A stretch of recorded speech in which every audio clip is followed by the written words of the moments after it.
single mother of 3 young black males, UnGUN is the best thing that has happened to the one that I worried about the most, Raheem and was never thinking about another way to solve an issue. Once he had Dr. Marty to speak to him at Soda High School last school year, ever since then, he has been speaking to his friends about what other ways they can solve a problem, how they can solve an issue a different way, and how they can look away from some things, how things are avoidable. And when I thought he wasn't listening, because when he sat in that class, he was looking mean and mad, didn't want to participate, he was actually listening. Me, I tell him all day long, I'm mine.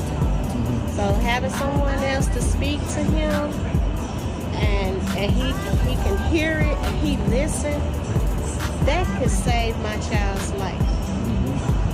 That could most definitely save his life. And I am so appreciative of the whole program.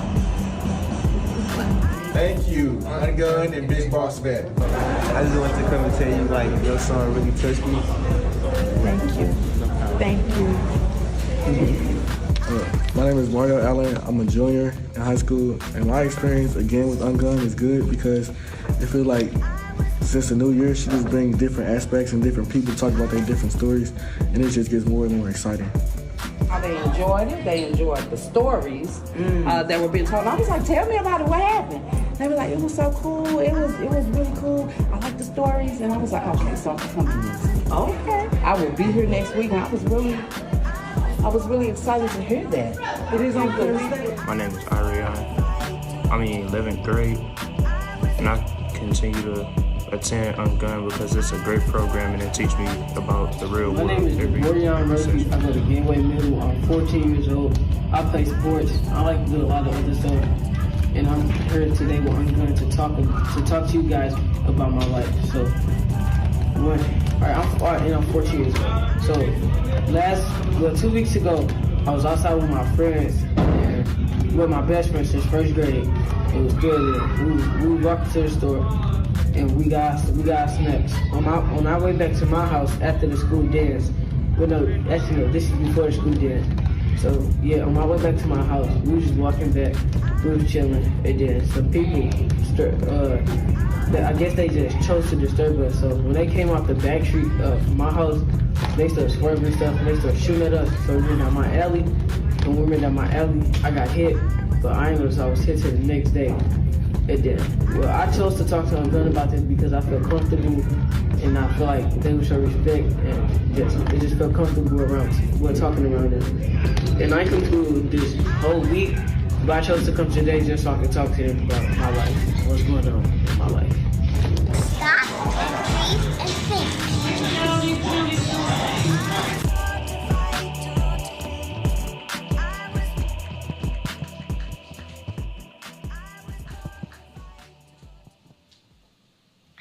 Welcome to episode 2 of Unity Earth TV. Episode 1 was a big success. We received many messages of support and positive feedback from our wonderful community. Thank you so much. There is something that happens in community that cannot happen anywhere else, being seen and heard by others. Having our deepest feelings heard is a core human desire, and providing a safe space for listening and giving others a chance to be seen and heard also provides a space for healing. Powerful healing happens in safe communities. Episode 2, BlackSONday, is presented by UnGUN Institute, and it does exactly that. It provides a space for men to have conversations around mental health, trauma, victory, and to support each other. Created by Global Peace Ambassador Dr. Marty K. BlackSONday is an annual event. It happens every year on a second Sunday in August, And this year, Black Sunday features empowering conversations and inspirational speakers. So enjoy episode 2, and we will see you again in September during Peace Week 2023. Clap it up, clap it up, clap it up. Yes, welcome, welcome. Yes, my name's Renee Cunningham, and you have been invited and walk along. Hey, Ben, how are you? Hey, Renee. Hey, everybody. Thank you so much, Irina. That was amazing. We are so excited to be here for this episode 2 of Unity Earth TV, which is, of course, Black Sunday 2023. How amazing is that? To everybody there in the theater and everybody connected around the world, we want to wish everybody a blessed and a meaningful Black Sunday today. You know, I first met Dr. Marty K. Casey back in 2019. I was invited through a mutual friend, Pookie Lee, to connect with Marty, and I'll never forget those early meetings and connecting and learning about the work that Dr. Marty was doing in the UnGUN Institute. And it's been just so amazing to see Marty growing even from that incredible beginning into an extraordinary global leader that she is today, bringing so many incredible programs around the world and really teaching and guiding us to run into those hard spaces, those hard conversations. Marty has been there with some of the most broken and challenged situations in the world, and has been there as a healer and continues to elevate and to inspire so many people. So it's so awesome to see Black Sunday now in its 4th year, and this extraordinary panel of leaders that's been assembled under the leadership of Marty and her team. So on behalf of Unity Earth and all of our partners and everybody here with you around the world, I just want to say again, welcome to this episode. Welcome to Black Sunday 2023. And it's my honor to throw to one of the co-producers of the event, the amazing Renee Cunningham. Over to you, Renee. Oh, thank you. Thank you, Ben. It has been a pleasure to be here with them here in the auditorium at Westport Plaza Theater in St. Louis, Missouri. Right, ladies and gentlemen? Woo-hoo! We are in the house, and guess what? Black Sunday is a time for us to have the gathering, to have the conversation and the talk. And the beautiful thing about it, I stand here just to announce and bring to you somebody that you know. Could be your auntie, your sister, your 911. How many of y'all know Dr. Marty is your 911? Yes, yes. As the emergency, as the person that has peace in her tongue, that walks with the spirit of love and touches everyone. Because she, being the creator of Black Sunday, it is a time and a vision to come forth that only she had the ability to call each and every one of you all here today. So without further ado, as you all know, we had Hubcast Media as well as UT, Unity Earth as well. But it brings me privilege and honor to bring to you none other than the founder and the creator of Black Sunday, the beautiful Dr. Marty K. Casey. Woohoo! Give it up for an audience, yes.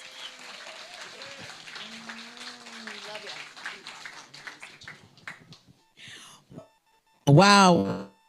Okay, this mic is going to do its own thing, and that's okay. The good news is I am an activist, means that I am a professional actress and activist. This mic goes out, I can.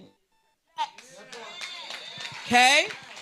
Because we're not going to lose anything that needs to be said today. I'm so grateful to be here, but I first have to say this.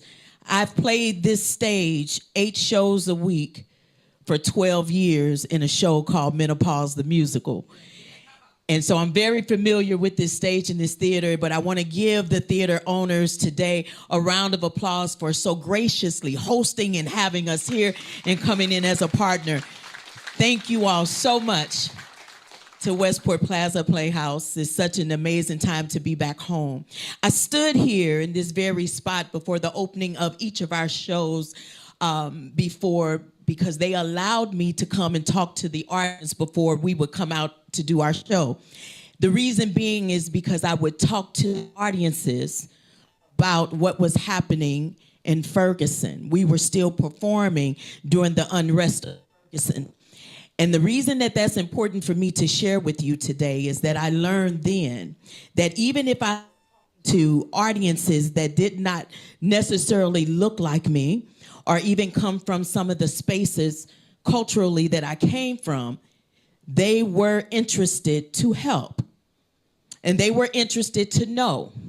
Now, we also know that there are some that come with a place of judgment. We also know that there are some, no matter what you say and how well you educate them, they have already made their minds up to react in the manner that they choose to, right?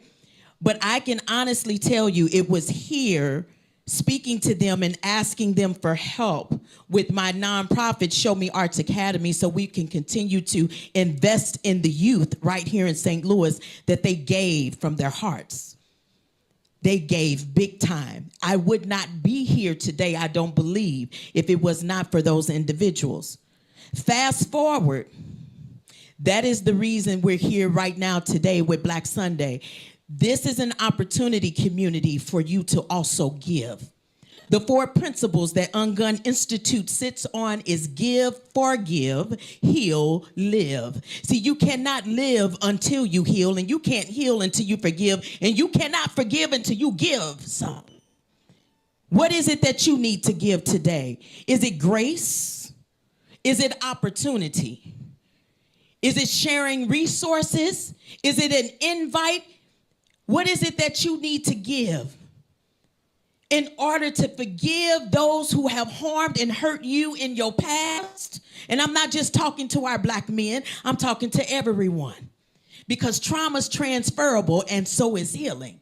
So if our black men, as the head of our households, do not heal, it will continue to transform and translate down through everything they do in the household, from the women to the children. We are dealing with generational trauma. And at some point, we have to make the opportunity to say now is when we will change. I hope that it's tonight. Clap it up if you say tonight is the night. We're going to do this differently. We're going to talk about those things that's been hard to talk about. We're going to say these things in a way you may not have ever heard it before. We're going to speak truth. We're going to be honest. And I'm asking all of our allies from around the world, Ben, if you were, as we know you all are tuning in on Zoom and listening from Australia to London to Africa and all around the world. I'm asking you right now to listen with your heart, to hear.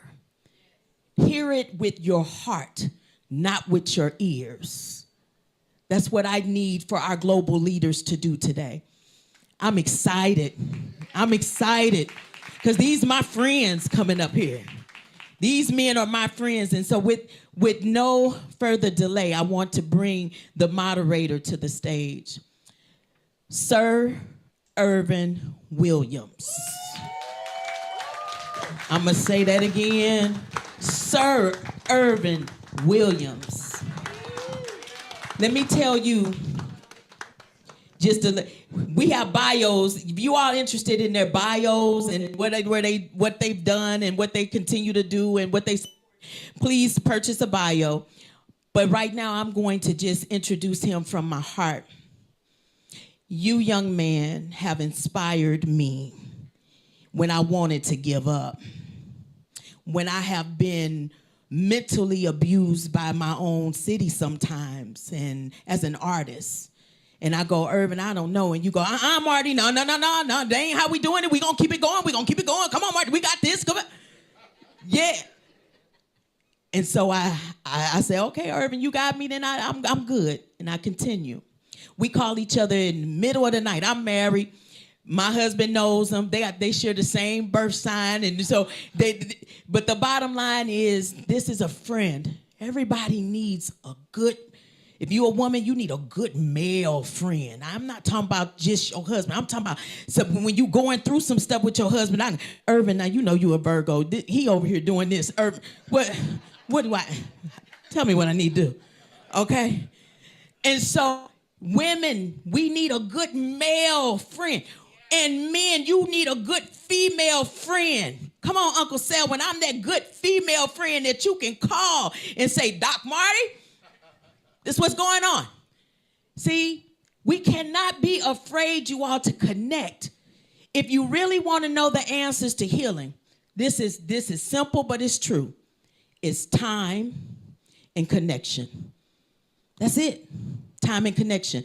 You and I have time we put in together in our friendship. We have connection. Sir Irvin, you live in Atlanta now. I told you not to go. You went anyway. But that's why we had to bring you back here today, because I got stuff for you to do right here.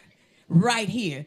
This man is one of the most phenomenal, educated black men that's going to tell it like it is. He's coming up right now. Give it up for my friend, Mr. Sir Irvin Williams. Yes.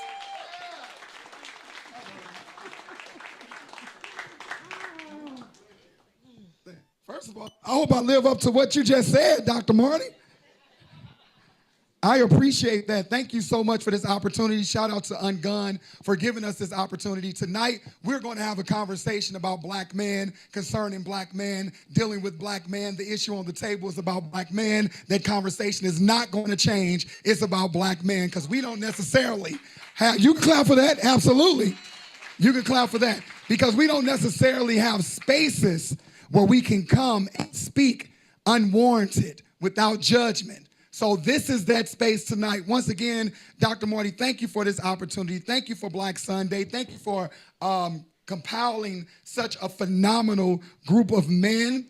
And we're going to have some interesting conversations. And I also know we're going to have some question and answers. So further ado, I'm going to introduce some people.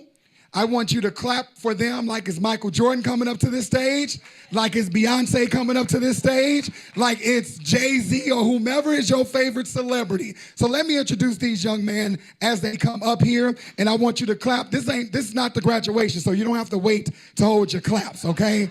You can clap for each individual person, not just the person you know, okay? If I mess up your name, I do humbly apologize, but I was educated in St. Louis public schools. We missed some things.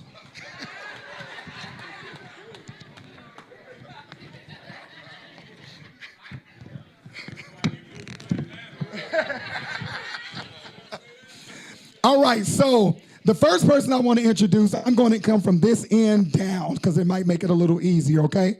The first person I want to introduce is this young man, phenomenal young man. I just met him. He is also a product of the UnGUN Institution. I want you all to give a round of applause to Mr. Lorenzo Davis, please.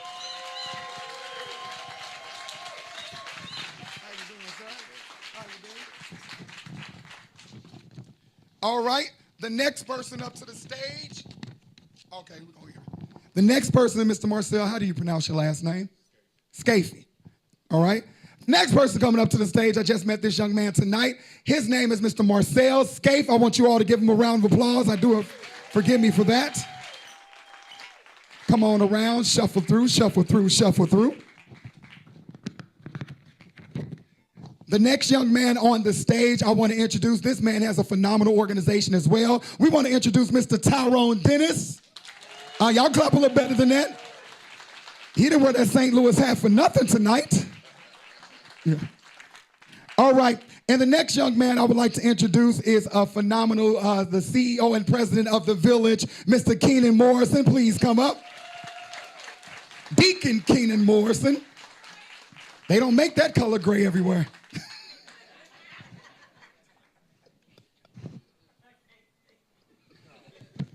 I don't know why you put me on the stage, Dr. Martin. I'll be trying. All right, the person we want to introduce today, we want to introduce Mr. Saying this correct? Mr. Gary Kelly. Please come up, Mr. Gary Kelly. Thank you for that. I appreciate it. You can sit right here, sir. And the next, but last but not least, we want to introduce a young man that motivates all of us, does a great deal of things in this city. We want to give it up for the Mr. Chester Dean. Go and get up here, Mr. Chester Dean. All right, and anyone who doesn't have a microphone. All right, so we're going to use that one right there, and we're going to get right into this conversation. Y'all ready for this conversation? Let's give it a round of applause. Give them a round of applause.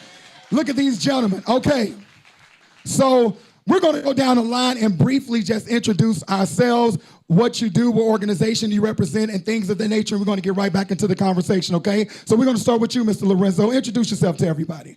All right, my name is Lorenzo Davis. I go by Zoe, Coach Zoe. I represent the UnGUN Institute, where we heal. You know, we help others heal and grow in life. Can you use that microphone? Yes, sir. Thank you. Good afternoon. My name is Marcel Scaife. I would probably say I represent community, but professionally I work at Missouri Foundation for Health. All right, thank you for that. All right, Mr. Tyrone. Tyrone Dennis. I'm a retired Atlanta Police gang detective. I'm also the current director of school safety for Rockwood School District. I represent Clippers and Cops organization.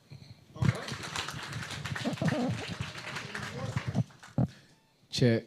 Hello, my name is Kenan Morrison. I'm the founder and CEO of The Village. We're a community service organization. My background is a degree in engineering and 20-year educator in middle school math. And I just want to be a part of the solution. Hello, my name is Gary Kelly. I'm the founder of All the King's Men's Mentoring Roundtable. And I'm an entrepreneur alongside my beautiful wife, Nettie Kelly.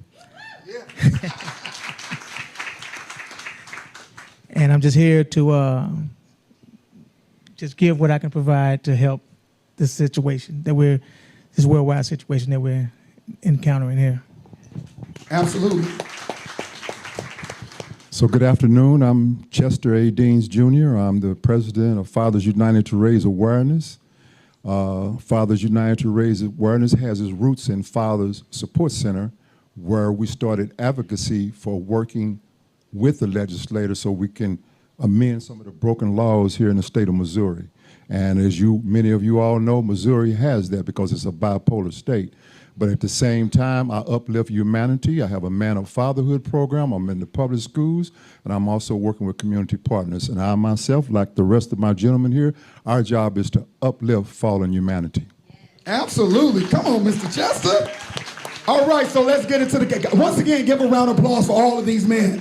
So for everyone who's saying that there aren't anything positive or anything for black young men to do in this community, you have 7 brothers on this stage right now that you can reach out to. So make sure you get their contact information, what their organizations do, how they are connected to UnGUN, and make sure that you get in contact with them, okay? So the first question we want to ask, I want to give a definition. I'm going to put this first question out there.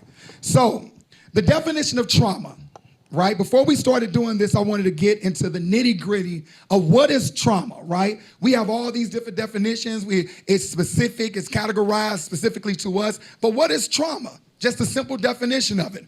And it says trauma is the lasting emotional response that often results from living through a distressing event. Experiencing a traumatic event can harm a person's sense of safety, sense of self, and the ability to regulate emotions and navigate relationships. Let me say that again. Trauma is the lasting emotional response that often results from living through a distressing event.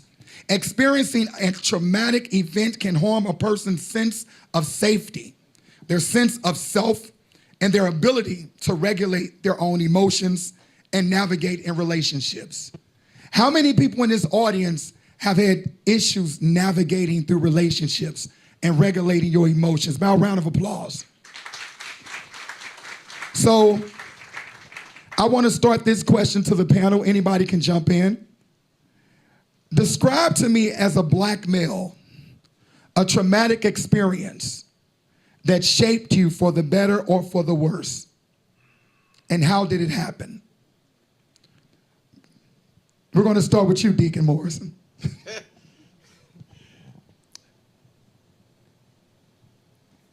Okay, so I'm gonna skip that comment. So me, myself, first thing that came to mind was me. I graduated with a degree in petroleum engineering from Missouri S&T, formerly Missouri Rolla.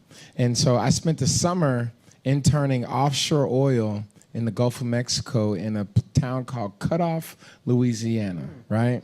So to speed it up, this was the first time that I had ever been profiled by a police officer. Now, the fact was I was speeding, right? It was like 2 o'clock in the morning. I was in a car accident coming back from Florida.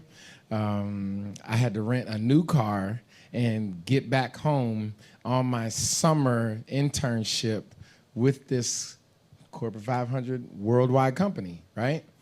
And I got pulled over, but the thing about it is that it was about 3 o'clock in the morning, and the police officer asked me to step out of the car.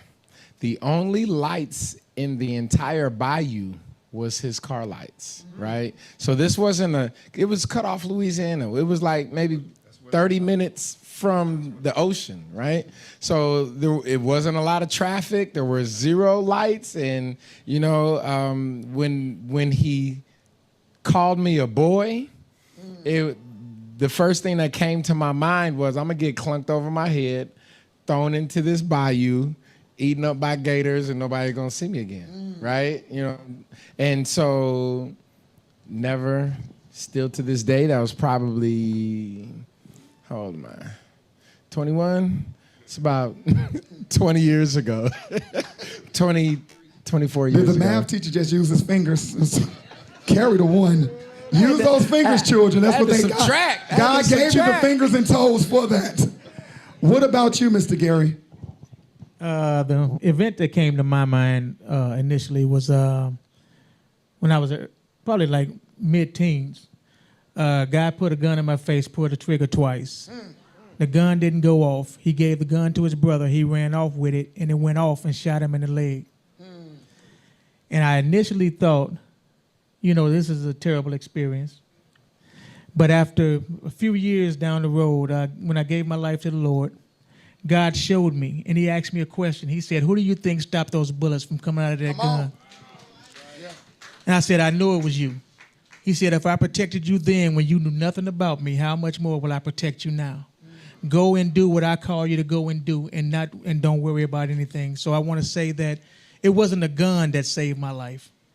It was the hand of God. Absolutely. It was the grace of God. Absolutely. You know, so that went from a bad experience to me knowing God's got his hand on me, and I can go and do what he called me to do. And then from that point, I went into the prisons and ministering to guys and stuff like that. So that was a traumatic experience that affected me tremendously. Thank you for that, Mr. Gary. What about you, Mr. Tyrone? Let me bring it over to this side. Just thinking about it, growing up in the west side of St. Louis, you become immune to death, gunshots, gang infestation. And at an early age, I experienced losing friends to death, being shot and killed, and things like that. Those storms helped prepare me for where I am now. I learned just all storms ain't meant to harm. Some harms are meant to. All storms aren't meant to harm. A lot of storms are meant to clear a path to get you where God wants you to be. And those storms prepare you for it. For example, you need a new roof, but you can't pay for it. A tornado come through and tear down the whole house. You get a whole house. That's how God works. And for me, all the gang stuff that I learned, I end up being a gang detective. I didn't learn a lot of that in a book. Are you the ops? You got to get off the stage, sir. I'm retired. I'm retired. Get out of here. But what I'm saying is I didn't desire to be a cop or anything like that. Sometimes God has a path for you, and if you believe, he'll guide your steps to where he wants you to be. That trauma that I experienced helped me be the adult that I am now. Absolutely. Thank you so much for that, Mr. Tyrone. What about you, Mr. Marcel?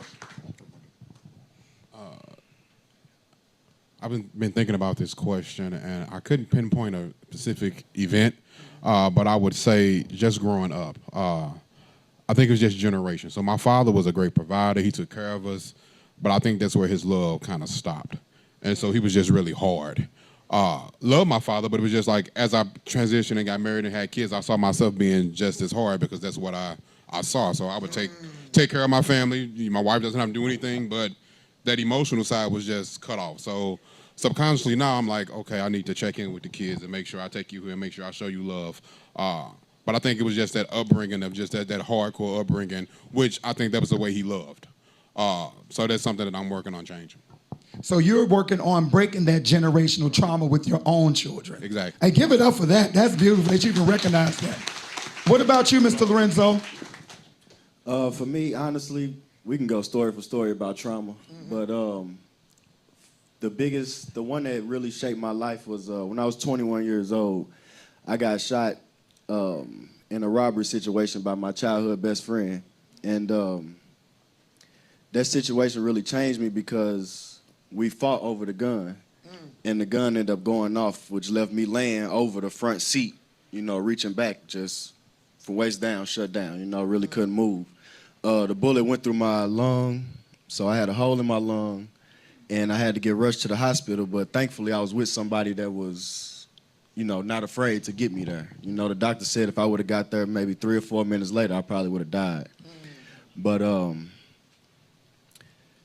thankfully, I got my legs back. It took me some time, and that was a real test for me. It made me realize who's my friends. It made me realize, what I wanted out of life, and that trauma right there really shaped me a lot.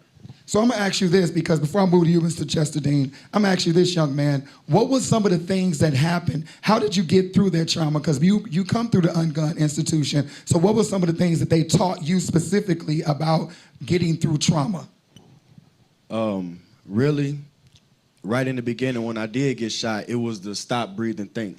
Because I took that time, I didn't panic, so my blood pressure didn't rise up too high because I took the time initially to stop and just take in what was going on and start focusing on my breathing. I only got one lung at this point. So that off top, just stop breathing and think helped change a lot. All right. And how was you before you started doing that? Because I know you was paralyzed at one point, right? Because I need the people to know these are not just stories we making up right now, right? This young brother was on stage right now. He was paralyzed. And because he is part of the youth and he has a story, I want him to tell it. That's why I'm asking him more questions. So what happened? What was you doing before you got with UnGUN, and how did that affect your health? I really wasn't living right. Just being out here, being young and wanting more, but not really having somebody to follow to get that more that you want. So it leave you curious. So you get out, you run the streets, you hustle, you want to live a fast life and shine like everybody else, But what they don't show you is the other side of that. When they at home crying at night, when they getting abused by the police, when they getting abused by their mother, when you losing everything you just worked hard for and you got to wake up the next day and try to make it all back. That was pretty much my lifestyle. Thank you for that. I appreciate you for sharing, Mr. Lorenzo. What about you, Mr. Dean? There's really 3 of them, but I'm going to go with the one at McDonnell Douglas Aircraft Manufacturing. Fortunately for me, coming out of the Pruitt-Igoe projects, and my mother always taught me that education is a priority, and my grandfather reinforced that because my poop-butt father, he left us when we was 5 years old. But in all of that, I wanted to be a mechanical engineer. And it didn't happen that way because I went to a Catholic school. So after I graduated, I went in the Air Force, but I got a wonderful position in our industrial aerospace inspection called non-destructive testing. So upon the point of discharge, though, in 1971, I got this fine job at McDonnell Douglas. Now, I was always taught to be a young black man by the book. In fact, I'm an avid reader. But at any rate, so I excelled. I went from a lab tech A, lab tech, development tech, and et cetera. And all of a sudden, the foreman is asking me to train individuals that don't even have my experience, okay? And then the agreement was, if you train these individuals, Chester Deans, we're gonna promote you to supervisor. But of course, I did my job with 8 individuals, specifically what they call UTA, which is ultrasonic testing A-scan. I was an A-scan expert as well as a B-scan and a C-scan expert. But at any rate, I didn't get promoted. So what I did, Sir Irvin, I took them to court and I lost. because I wasn't aware as a young man of all that was tied into the ingredients of, shall we say, getting the lawyer that was not connected to McDonnell Douglas. I went through the EEOC, but anyway, they put me with the wrong lawyer and I lost my job. They called it involuntary termination in 1983. I was there from 71 to 83. But in all of that, my mother always said, if that one door opens, God's going to open another one. So I had no issue when the supervisor came up to me and he was crying, and he was just trying to say, I'm so sorry. I said, don't worry about that, man. I shook his hand. I went out the door. I became a professional model. I created my own, which is called personal development, which survives me to be the entrepreneur that I am today. Absolutely. Come on, Mr. Dean. And so we're going to move into, I'm not going to go into detail, but a traumatic experience that happened to me. My cousin's in the audience, so she can attest to this. I stayed on Natural Bridge and Jenny Station Road, and I'm telling this story because I'm bringing it back to Ferguson and how everybody in St. Louis knew about Ferguson before Ferguson became a thing. We knew what they was doing to us. So make a long story short, police officer pulled up on my sister and her girlfriend. I was the only person stayed in this apartment complex. He said that they got a complaint. Who got the complaint? I'm the only person who lives in this apartment complex. He pulled them out. My sister's boyfriend had a warrant. He put him in handcuffs. My other sister happened to be walking around with her 3 small children and a small pit bull at the time. I'm pulling up. All chaos ensued. He pulls out a gun. He points it at my niece, my nephew, my sister. My one sister's 100 pounds. He slammed her on the roof of the car, and all chaos ensued. I got my sisters trying to gather them back in the house, pushing them in the house, like get in the house, get in the house. And the police officers followed me in my house, kicked in the door, put a gun to my head, and said, N-word if you blink, black is gonna be the last thing you see. We wound up being arrested for peace disturbance. We filed a police report. We filed charges against the Pipeline Police Department. I'm gonna call it by name. We filed charges, went down there. They dropped our case. They arrested my sister and I. We were locked up for about 2 or 3 weeks of my life gone. I was in college and everything. And what that traumatic experience taught me, one is life is short, right? But it didn't dawn on me until 20 years later, because this is how trauma works. It shuts you down, right? It didn't dawn on me until 20 years later. My mama could have lost all of her children and her grandchildren too. So with that being said, I know I'm speaking to people out here in this audience.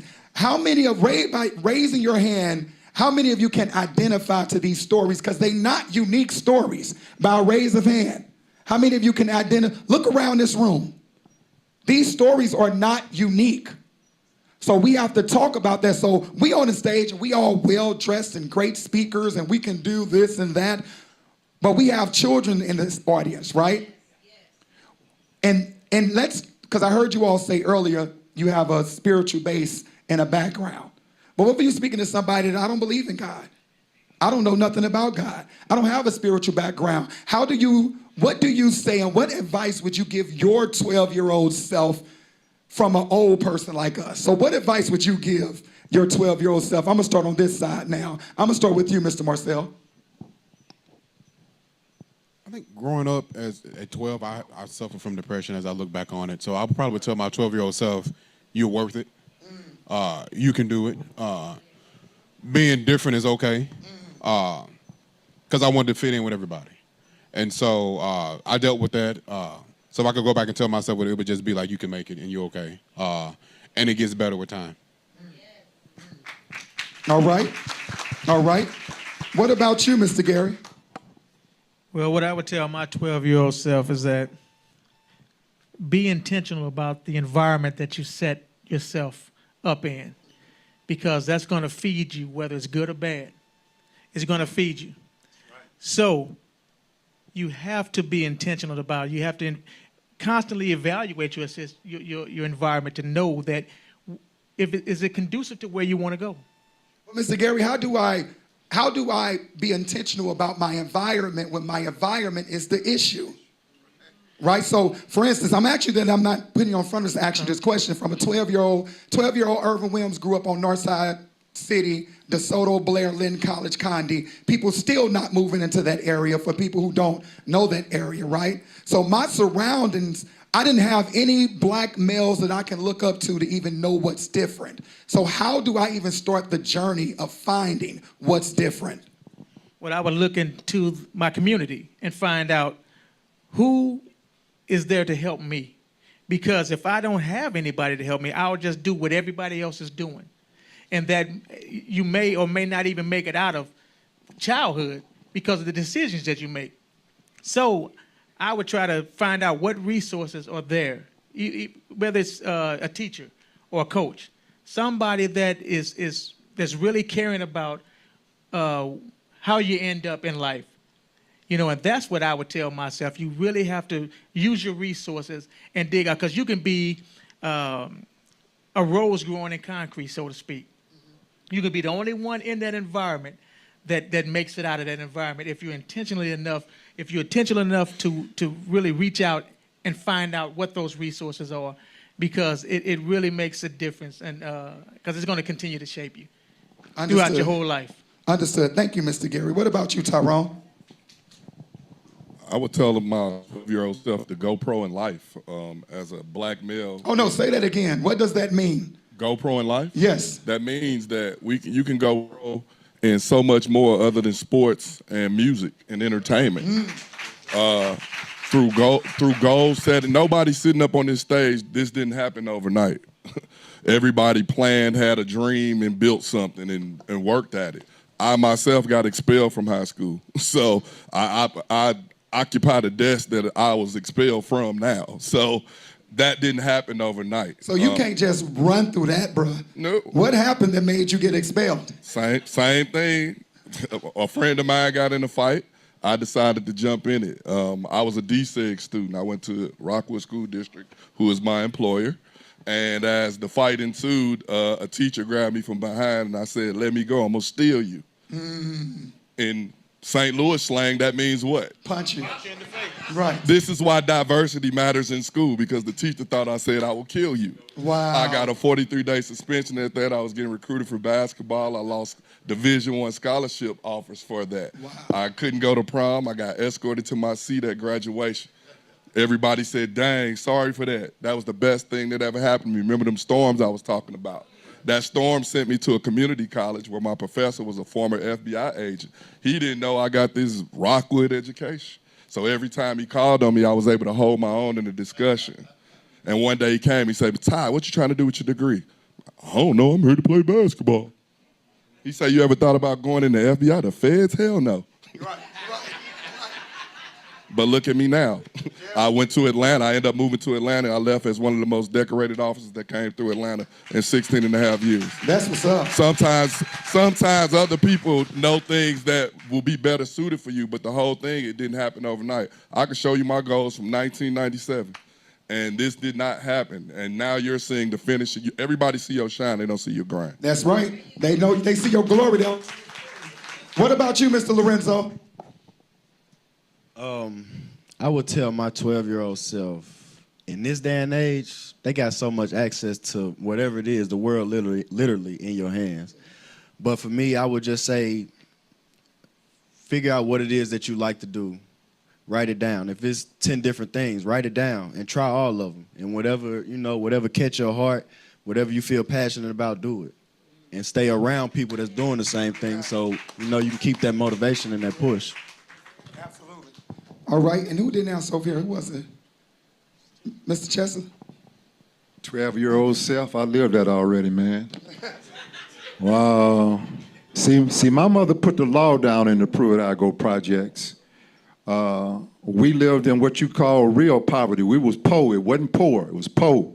And so I already knew, even if I was to do some criminal behavior, I'm going to catch hell at home, because I got Carolyn, Yolanda, Lester, and Cedric, besides what my mother wants from me. It's called expectations. So I didn't have an opportunity to deviate, And even when I did, I put myself around across the hall from us in the projects was Mr. Booker T. Robinson. They lived in apartment 502. We lived in apartment 500. Mr. Robinson invited me into his home. I know all his family. He has passed.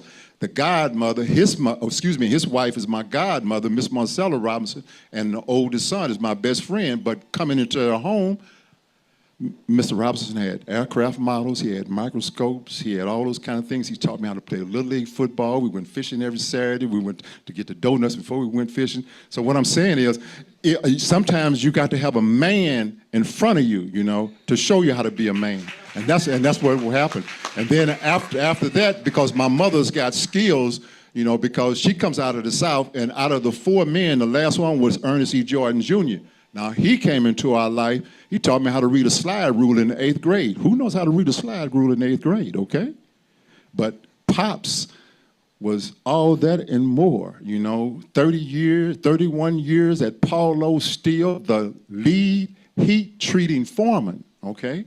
We talk about metallurgy, which I learned in the Air Force. He really brightened my skills, you know? So I'm just letting you know, you got to have, women, you got to let some of these men that know what they're doing show your son what to do, okay? Listen. Because, see, I know you got issues with certain men. I understand that. But if it's the right man and you can trust him, but keep your eye on these people, though, because everybody's got issues. Absolutely. Right? And I'm glad you said that, Mr. Chester. Thank you for that, because that moves us into this situation. You know, we know black men don't know how to be a man until we see a man, right? And a lot of our, unfortunately, I'm about to say this, don't punch me in my stomach, women, ladies. A lot of our mothers have misconstrued thoughts of what a black male is, okay? So they tend to date the people who are doing illegal things or the thugs, and then you have to grow up mimicking what you think this man is supposed to be. So I want to bring this back to this conversation specifically. Everybody don't have to answer, but if you have an answer, I would love to hear it. What is something that black women don't know about black men and their trauma?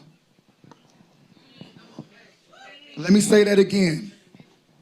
What is something, I heard you over there, sister, that's true. She said that they even have it. What is something about black men that black women don't know about our trauma? I want you to think about that. I want you to stop, breathe, and think.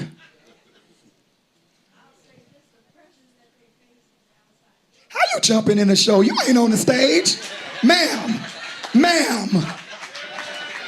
From here back, you listening. Okay? No, just messing with you. We gonna get to the questions and answers. See, and that's it. But see, I'm glad you did that, and I'm not putting it on Front Street, because once again, black men don't have spaces to speak without interference. You understand what I'm saying? There's no slight against you, sister. I swear to God. Please don't fight me. I'll press charges. And show up to court. The lady in the corner. But what is something that black women don't know about black men? I think a lot of black men are taught at an early age as young boys not to cry. And then when you become a man, you're supposed to just man up and take it and have it. And sometimes as a man, when you share your vulnerability with a female, she then brings it up in conversation or argument with your soft and throw it back at you. Yes. And you like, I told you that yeah. And you make now I'm soft, weak old boy. So I think for women to understand that men do cry, and it's all right to cry. As a man, you have to release some of that stuff out of you. I think, like you were saying about your dad, a lot of men, we're used to being providers and go to work, go home, get back up. All right, and it's the same routine, and you taking care of home, but you never had a chance to release. And I think even when trauma happens or death happens, you have to be able to let that out and have a chance to just to mourn and so forth and so on. And I think this, to say what he just piggyback out, black women, if you have a man that shares his feelings and his thoughts and his emotions with you, that is a very sacred space. All right? And I know, because I be in rooms with women. I was raised by 5 women. I understand, because as soon as you say, you know what, I have an issue with what's going on with you, Dr. Marty. Well, what about me? You think you're the only one that... I know you go through this as well. We're not saying we the only ones go through. And the moment you choose to throw his deepest, darkest secrets back up in his face is the moment he'll never tell you anything else again.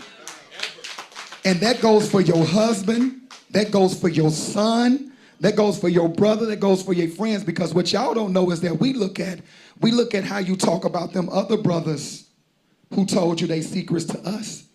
So why would we tell you ours? You understand what I'm saying? Anybody on this side? I wanted to, speak towards black boys, right? Mothers, what is it that you don't know about your son? For me personally, I would say that a lot of mothers are raising their sons as if they are on the outside of an oven watching a cake be baked, right? But they don't know the ingredients, but they know what it's supposed to look like at the end, right? And so what happens is that their sons get taller. They start to grow in the way that appears on the outside that they are whole, healed, and healthy. But on the inside, these young men are children. And you all date, not painting everybody, but you all have dated some of these grown men who are children inside, right? And so the balance is getting involved. Like my brother said, be intentional. Like my brother said, like combating some of these generational curses, right? So what does that look like? That means being intentional in raising certain conversations. My mama used to sit here and watch TV. We'd see a commercial about X, and then she'd say, "Are you doing X?" I'm like, "Mama," because of the commercial. But y'all know how to be straight with it, right? But you also have to give them the space and the silence to respond or to process. And so these boys, in short, these boys are growing up like those cakes without all of the proper ingredients. And we have to collectively, it takes a village to pour in, because you can't choose who your child's friends are. Every parent, right, learn that, right? But what you can do is put them in an environment or in a village where all of their choices you approve. Yes. So, and that goes for adults, that goes for children, that goes for your church. So everywhere you go where that child has to choose, you make sure that an environment that's in a healthy environment. And be Absolutely. About that. Thank you for that, Kenan. And I want to piggyback about what you said about, that old comment about you are the combination of your 5 closest friends. So if the 5 closest people in your life is broke, guess what? 9 times out of 10. If the 5 closest people in your life is in gang activity and doing drugs, 9 times out of 10. So keep that in mind. Do anybody else want to ask that question before I move on? Yes, sir, Mr. Gary. Yeah, I want to say to the ladies, many men, whether young or old, boy or man, is walking around with PTSD, either undiagnosed or untreated. And he may blow at any time. And it's like a volcano. You never know that there's hot molten rock beneath the surface until after it blows. Yeah. And many men are walking around with anger, depression, rage, all these things simmering just beneath the surface, and it takes one thing to make them blow. And then we end up erecting defense mechanisms that wall us off. Our emotions, it just walls us off, and then we think we're protecting ourselves, we're protecting our hearts. But it ends up affecting every relationship that we have. Yes.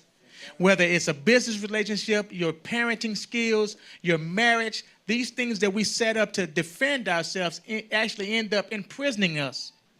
And we don't know how to get out of it. And sometimes we're just looking for a safe place to lay our heads and be vulnerable.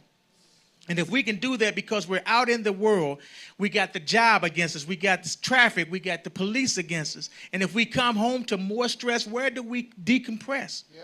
Where do we get this pressure released? We need you guys. We need our ladies. We need our mothers. We need our wives. Absolutely. We need you guys to be understanding, not to show that we're soft and nothing like that, because we have to put on this front that we got all the answers, that we know everything, and we don't. But that's what society tells us. You need to have all the answers. You need to know it. But then what do you do when you don't have it? When you need to, and they're telling you, don't ask questions. It's the old adage is that men will be lost and won't admit that we're lost. And we'll just try to figure it out. But it is crazy. And that's something that's taught as well. And see, I want to, because I'm glad the conversation is pivoting to where I wanted to go, because now we want to start over here, because I want to make sure I get people in as well. When it comes to, once again, we're talking about Black trauma. We're talking about the experience of Black male trauma. And we're talking about how it affects you today. And it might affect you in a way that you don't even know you're being affected. So I want to start on this end with you, Mr. Lorenzo. How has education affected you mentally, being a Black boy in an educational system? Mentally, I feel like being a Black boy in the educational system. Do you feel that you received an equal and fair education? No, not at all. It's a lot of people that could have put me in better positions because of the knowledge that I do have naturally. But it's like we all get put in a box and we just start getting blocked. You know, I was a good writer in school. My teachers used to tell me that, but you got so much going on in the class that the teacher is blocking you off because they got to help these other people or deal with these other kids that's acting out, you know, that don't care about writing or history or whatever the case is. So we don't get the, I guess, more like the one-on-one or the push for us to really tap into ourselves and what we love to do. In a few spaces. What about you, Mr. Marcel? I think I had a good education system. In a previous life, I was a kindergarten teacher. And so you saw firsthand, if you didn't pour into those kids, how those kids would get diagnosed as being bad and sent to the principal office when they really were just gifted. And so I would always challenge to get those kindergartners first grade work knowing that they could do it. And so I think a lot of times in the educational system, Black kids get labeled as one thing and not getting tested into those gifted programs that they probably qualify for. Yes. And it's crazy because we all come from education as well, right? So I had to have a conversation because I'm a Black male certified English teacher. I always walk into a room with women, particularly white women, right? And I had to have this conversation with them that we are penalizing Black boys for not learning like white girls. And that is something that I've seen in the educational system that still exists. Yes, sir, Mr. Chester, what we're saying?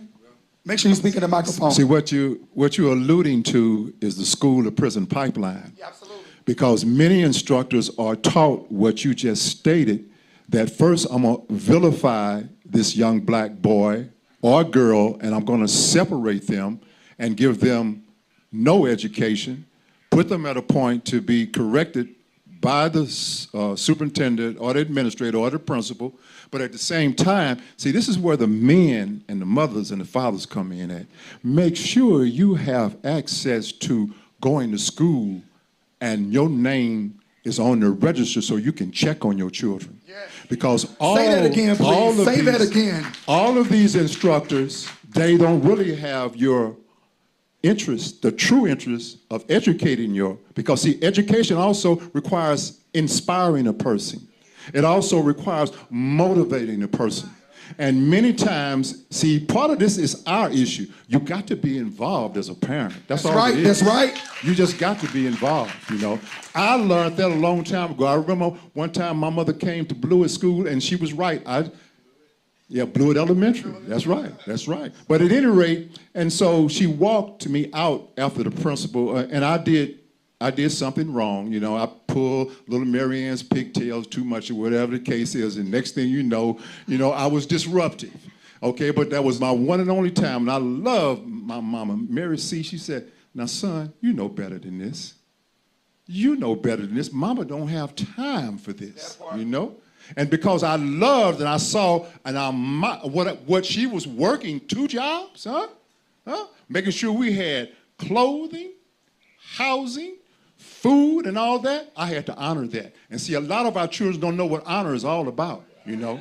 So it comes down to part of that as well as the educational system.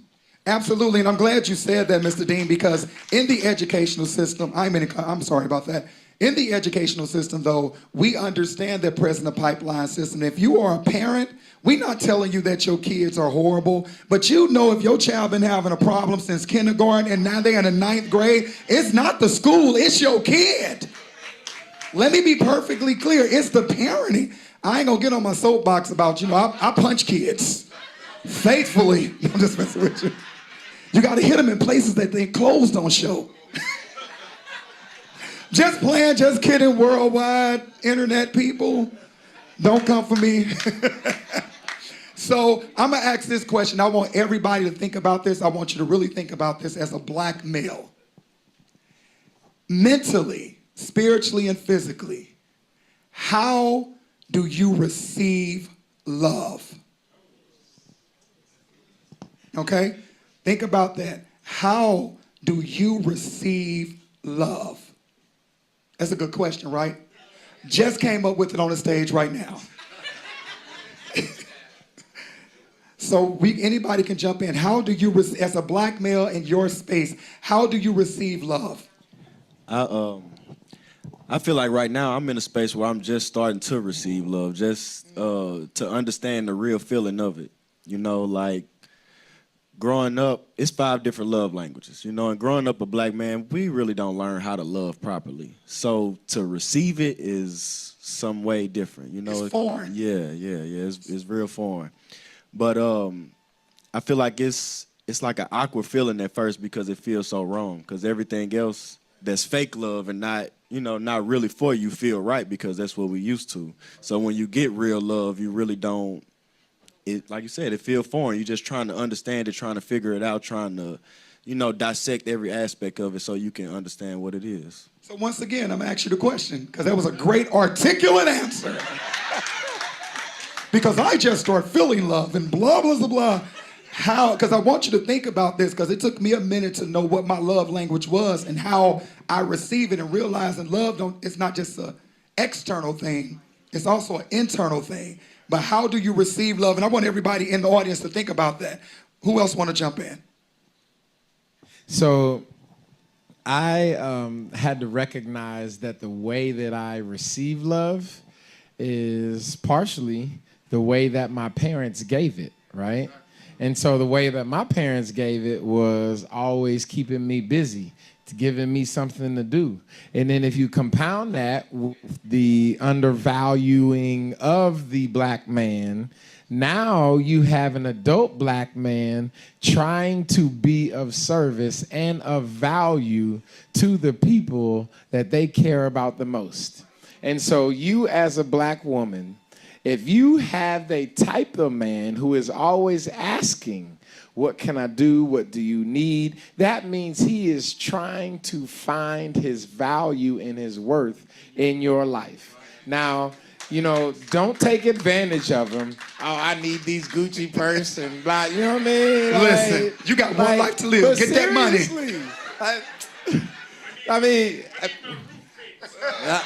I mean, somebody got hit in the audience. Once again, sir, Mr. Dom Clinton, from this stage forward.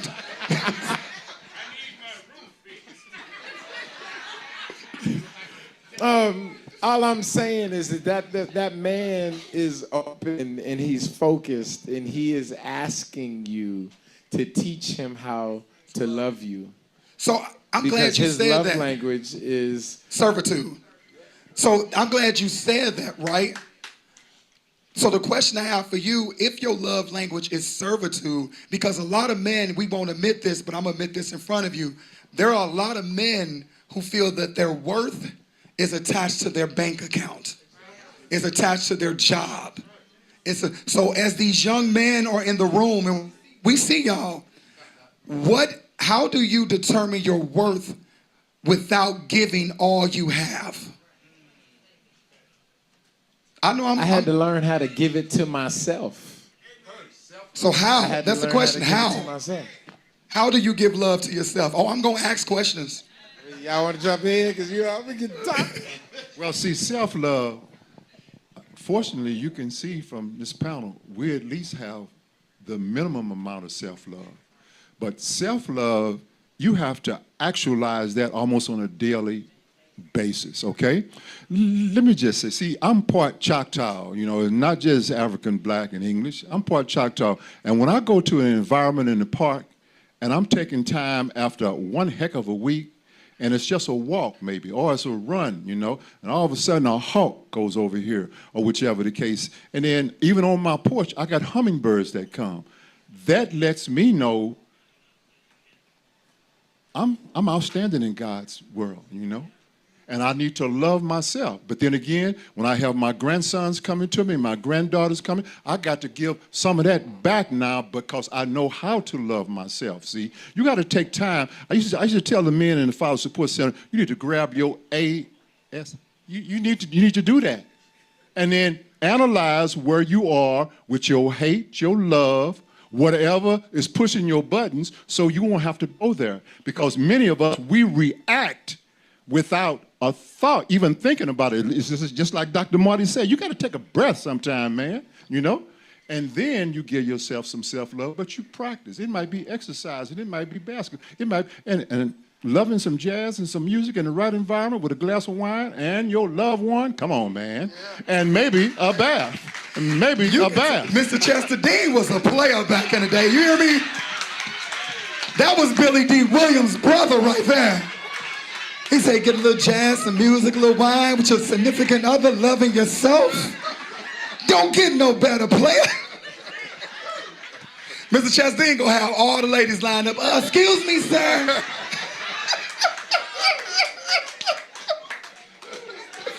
Okay, I'm gonna ask this last question because we about to wrap it up in a minute, so I am gonna That's a smooth brother. If I'm half of that at your age, I want it. Whatever it is, I want it. So we're going to wrap up on this question because we talked about love, we talked about trauma, we talked about some of the things that we have, and this is a very serious conversation. Even though we are being lighthearted about it, it is a very serious conversation.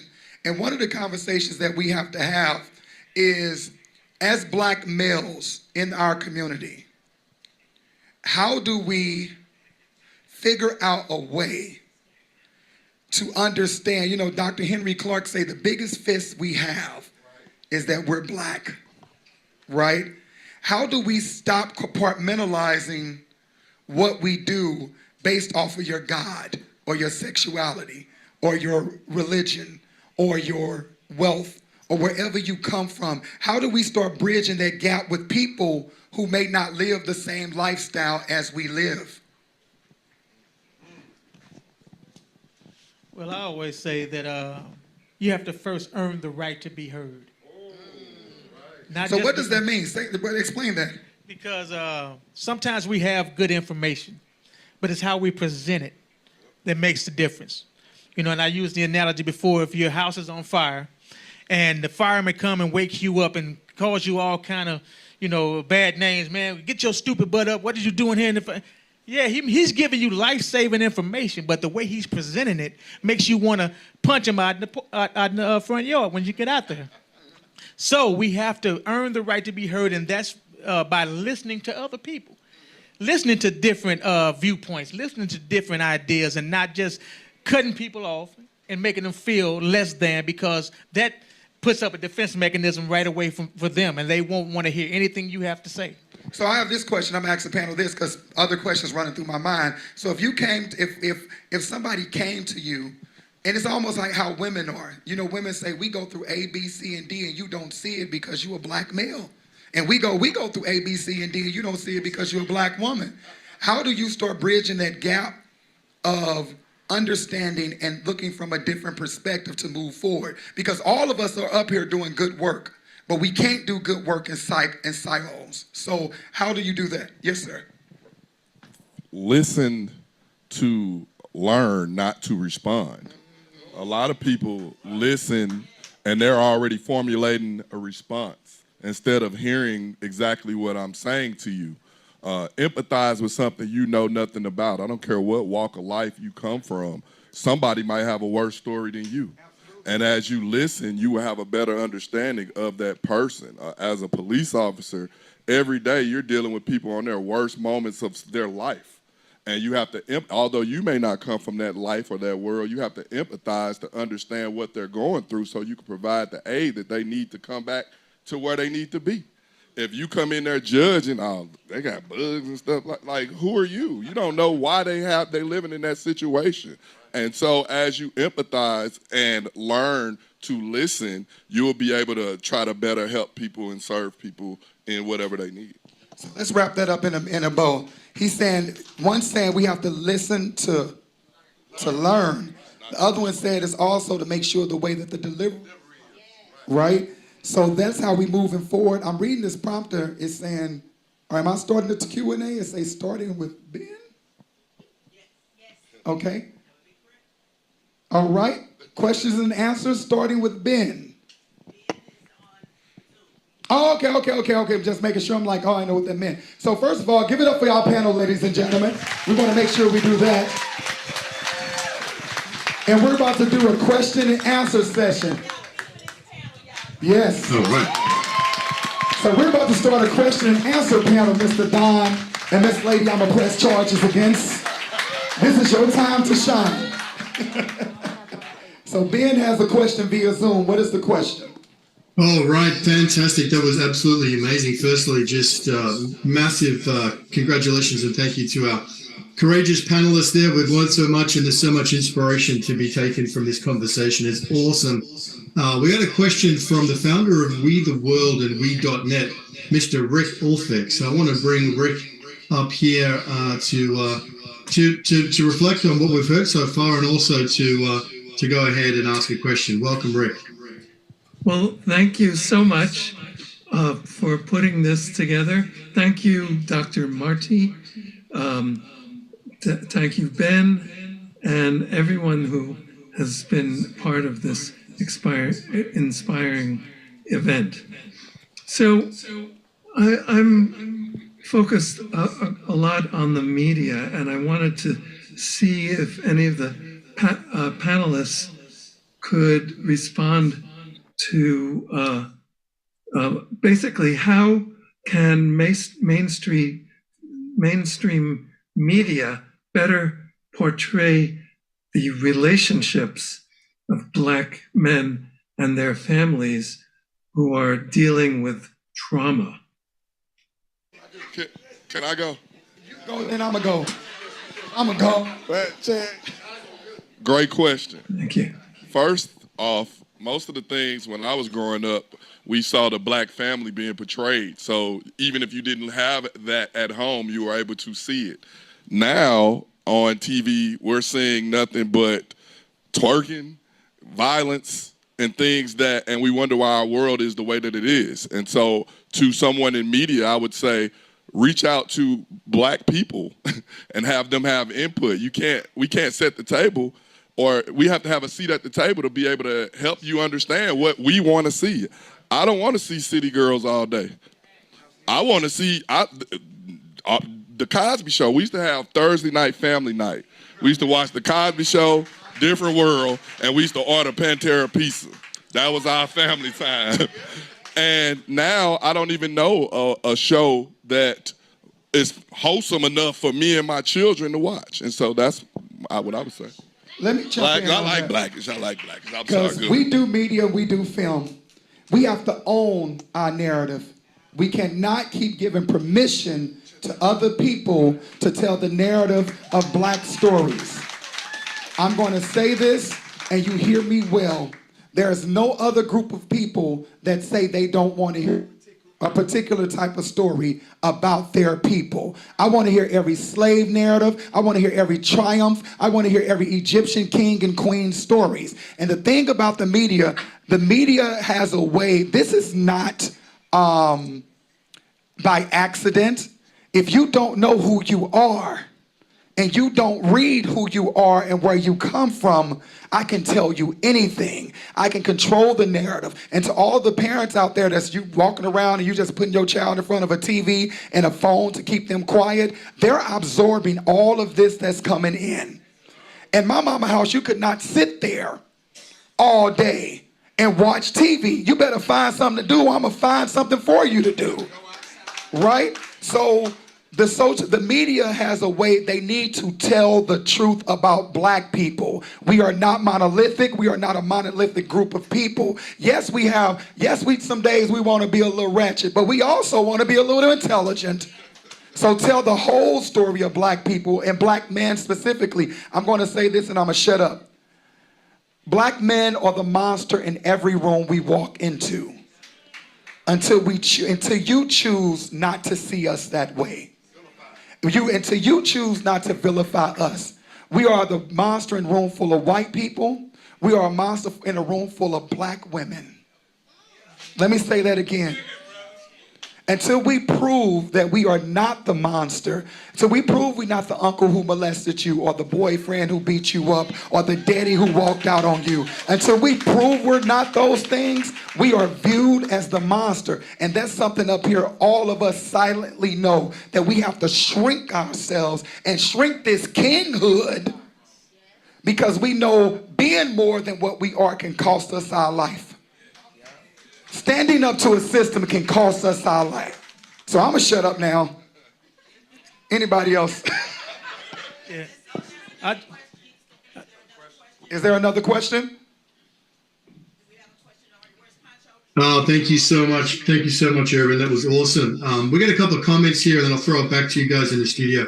In the theater there, we got a comment from Olivia here in the Zoom room who says, thank you, everyone, for this important sharing, so we can learn how to deeply listen without interrupting and show we care for each other, allowing each other to be vulnerable and know that we all matter. Stop, breathe, think. There's a great reminder from Dr. Marty K. Casey's UnGUN and all these courageous panelists. So really, that's speaking on behalf of everybody here. There's one more from out on social media. There's lots of comments there as well. One here from Karen Marable says, love this format. Please replicate to many other communities in crisis and get the youth there to hear the message. Require each adult to bring 3 youth with them to hear the message. So what you're sharing is resonating deeply within us and far and wide. So again, thank you everybody for this extraordinary, courageous conversation. You're inspiring, and thank you for your leadership. And I know there's more to go, more to get through for this Black Sunday. So back to you, Evan.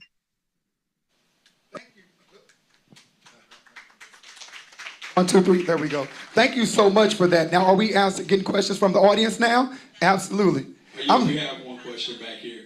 Where are we going? Right here. I got you. Already back here. Got the mic awesome. on. Thank you. We got Demetrius with a question right now. All right. Hey, Mr. Demetrius. Hello. My question is regarding, it's the elephant in the community that we don't talk about, and that's sexual trauma with black boys and men. And I think undergird of violence in our community comes from men that are struggling with sexual trauma and don't have any safe space to heal from that or share that it even happened to them. And so I want to just hear from you guys on that topic. Thank you first of all, thank you so much for that question. That's a powerful question, right? And unfortunately, in the black community, when a black boy is molested, he's made to feel like it was his fault. Because if you tell anyone that happened to you, the first thing they're gonna say is, well, you must be gay. You must have liked it. Why you never told anybody? They begin to villainize the victim. And unfortunately, that's why I'm glad, Dr. Marty, you creating spaces like this, because black males don't have a space to have those conversations. Because even when you have that conversation amongst other black males who probably know it happened to them too, they still side eye you because that is a pain. You can't deal with me battling my manhood, right? That's something that I have to operate in. I'm gonna say that, and I'm gonna pass it to someone else who wants to speak. You're right on point. That's a good comment, my man. Even for our girls, they are dealing with the same sexual issues. And see, but this is on us though. You know, for years, we have been taught through post-traumatic slavery syndrome that this is a way out, and how we medicate with whatever that trauma and that pain is that's been put on by somebody else. Now, it's unfortunate there are many men that are supposed to be good men. They do this to our boys. When I was a kid going through Forest Park, there's well, I shouldn't have said that, but at any rate, there's a special section where these men would gather these boys, you see. But at the same time, I was not brought up like that, so I never really had to deal with that. But when I would encounter that, I would refer to someone that had that expertise. I don't have that expertise, you know. Somebody here can speak to that? I have not been through it personally, but I have worked and taught in the school system, and I've worked with a lot of children who have been in that situation. And the first thing that we have to do is we have to give our children the respect of knowing that many of them have been through more adult, real life situations that we have, especially as an educator. You know, so many educators they want obedience, they want submission, but they don't want to understand, they don't want to relate, they don't want to baptize themselves in the community and the culture that they're serving. So as far as trauma, as far as sexual trauma as a boy, know that these boys need the same space that we give women. There is a such thing as a boy and a man not wanting to have sex, not being okay with sex. Like, we are labeled and painted as these sexual monsters or gods, depending on who you're talking to. But, you know, the same fears, doubts, insecurities play within us all as a human race. And we have to say that it's not okay, right, for any adult to be crossing any line with a child, and you have to give the space for your child to feel comfortable to say, listen, mama, daddy, this happened. But my own daughter, it didn't happen to her, but she had questions. She had fears and doubts, and had we as parents not went through her cell phone, we would not have known that she had these questions. And so we said, well, why didn't you say anything? And so the response was, well, I didn't know how you would feel or how you would take it. And she's 8, and she's having this depth of clarity on how she feels and how you feel about her. So my subconscious, my little subliminal, my body language, she's reading all of that. So stop thinking that these children aren't intelligent enough to know what you thinking, saying, and feeling without saying it. Absolutely. And thank you for that, Kenan, because I'm going to tell you all something that's a very personal story about one of my friends, is that when it happened to her child didn't tell us, because we as black people, we go, somebody put their hands on you, I'll kill them, I'll blow their brains out, right? She didn't tell her mama because she knew her mother would do it. And she had already lost her father, and she told her mother, I cannot be going through the world as a parentless child. So be careful what you tell your children, because children believe whatever we tell them. So keep that in mind. And what do they say in all these TV shows and movies where they're painting that scenario? They use that child's emotions and feelings and the people that they love against them, right? Yeah, absolutely. Absolutely. All right, we got one Next question. I'm sorry. Myron. First of all, thank you, fellas, for doing this. And my question is, I see a lot of older guys up here, and I want to know how, as black men, do y'all relate to the youth? Because in my experience, it's a major gap. Like, the people that's older than 35, not really. Hey, you watch your tone. I'm just saying. I'm just messing with you. But a lot of people from age 35 and up don't really relate to people 18 and under. And it's like, so how do we bridge this gap? How do we relate and, get these young black males together? That's an excellent question. What's your name again, Myron? Myron. Myron. Please address me as such. Thank you, sir. Ain't nothing wrong with that. That's their brother's name, Myron.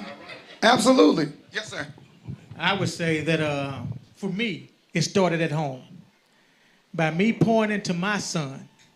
My son took what I told him and took it to school and showed his classmates, and they were asking, where are you getting this information? Where are you getting? So when I meet his his classmates, and I'd give them the same information I gave him, because I kind of believe in this cultural foster parent type of thing. Even though you're not my kid, I'm going to pour into you as if you were. So then they would hear the information and they would ask me, hey man, can I get your phone number? I need somebody that I can reach out to when I have these kind of questions. I'm like, absolutely. That's why, we're having these conversations. You can call me at any time. So it has to start at home. Because if your house is not in order, how can you speak to someone else's kids if your kids are running amok and running wild? So it starts at home, and then they can trust that what you're going to give is what they are seeing in your own child and what you're actually putting into practice. I love that, Mr. Gary, and I want to hear from some people I haven't heard from, and I have heard from you, Mr. Marcel, and I want to hear your answer, Lorenzo, because you are in that group of younger people. What about you, Mr. Marcel? I think in the work that I do in philanthropy, we entrust those youth to start making some of those decisions. So we create platforms for them to be leaders, and then they can have those conversations. One thing I do when I work with youth is you make sure that you pay them. So when we're paying them to lead coalitions, to lead the work, I think as adults we want to put our finger on everything, and we want it to be done a certain way. But the work that we do is to give those youth the capacity and the flexibility to do the work that they want to do. So when we work with youth, we really let them lead the work. We're just in the background making sure that all the boxes are checked, but the work is really on them to do. Absolutely. Thank you for that, Mr. Marcel. What about you, Mr. Lorenzo? Kind of to piggyback off what he just said, that's what we need. We need to be put at these tables. Like, I appreciate Dr. Marty for bringing me on the UnGUN team, after helping me heal, giving me the ability to show the youth, a person that's like them, that been through what they've been through, just giving them the opportunity to see that, hey, I'm just like you. You could do what I do. Follow this, follow these steps, or follow people like me so you can get to where you want to be. First of all, Lorenzo, I love the answer, but you are not going to get off this stage with not going with what UnGUN has done. So I'm going to say it for the brother. This brother was paralyzed. He went through UnGUN and started getting activity in his limbs. You understand what I'm saying? Because trauma affects the entire body. One thing I want to say to you, Mr. Myron, besides getting a mentor and all these other things on the outside, some things that we have to do as older adults, older males, we have to stop talking at people, right? We have to stop talking at children like they don't have their own thoughts, their own mind, their own dreams. I see that especially in education. I want you to do as I say when I want you to do it, but you have questions just like everybody else. But from where the youth stand, one thing an older person told me back in my day, he said, I've done something you've never done. I've turned 30. I've turned 40. I've turned 50. When you young, it's a quote that said the youth is wasted on the young. I didn't understand that, right? Had I known then what I know now, and somebody poured that information into me, I would collect it and run full speed to green.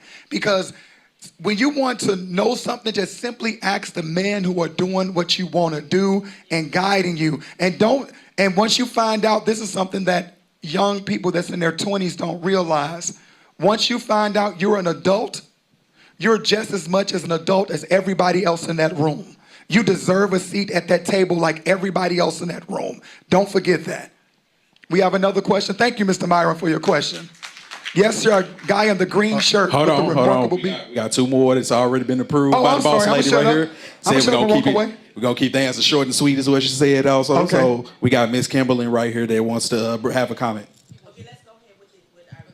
Oh, okay. We're going to have Young King here with a question, and then we're going to go there. So here you go, man. I'm 10. As a What's your name, young man? My name is King. How you doing, King? You say King? Mm-hmm. Okay. So, as a young black boy, I wanted to say, like, sometimes we don't get to always express our emotions. It gets stuck, and it goes up as a ball of rage. And then when somebody pops that ball of rage, everything just explodes and it starts coming out. And then they get super, like, surprised. Like, I didn't know this was going on. And then when people don't understand sometimes why we don't tell them stuff, maybe it's for the better. And then sometimes when we don't tell them how you feel, everything just goes wrong. Sometimes most stuff is not meant to be told to people, but sometimes it really is. And when you don't express your feelings, sometimes it just messes everything up. When you don't express your feelings to some people, sometimes it's like sometimes it's like when you don't express your feelings, it hurts you mentally. And then physically, people just don't really care about what's going on. And then sometimes when you do tell the people that don't care, it makes you feel like nobody's gonna care and nobody's gonna understand how you feel. Out the mouth of baby, say that again. Yes. So, Irvin, this is not a female trying to take over, but this is, I'm moved by the spirit. So I'm gonna have this baby come up here to the front. I didn't know what you was going to ask, but what I want you to do, sweetheart, I would give you an opportunity that you may not have ever gotten Absolutely. before. And I want you to look into that camera right there. And instead of asking a question, I'm wondering if it would be okay that if you would like to express anything that you feeling anything that you are feeling in your body, and you need to let it out, even if you need to scream. Whatever it is that you need to do right now to release, I want you to let it go in your own way. There's no judgment here. There's just love. You understand? We are here to love on you, young black man. Your name is King. Do you know what that means? What does it mean? It means, like, I guess I'm on top of the word. What does it mean to you? My real name is Kingston.